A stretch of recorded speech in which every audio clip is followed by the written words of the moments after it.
is William Banks. I'm a PhD student in anthropology. My focus now is on gender and sexuality in Africa. Previously, I was doing work on indigenous religion.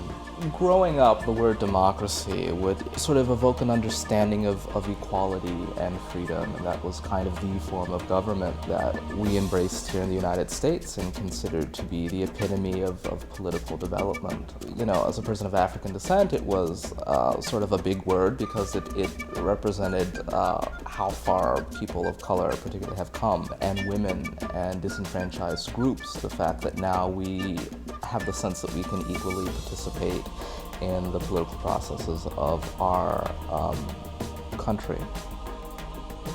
One of the challenges that African nations have nowadays, promulgating a notion of democracy that's inclusive of all of its varieties of peoples, not just sort of the upper class or not just particular ethnic groups, but to reach out to different groups, particularly the poor.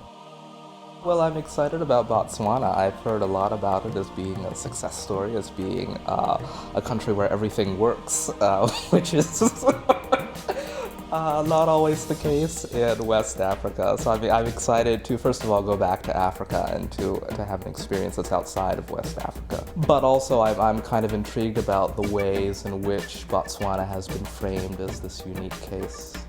So I'm interested in seeing it on the ground.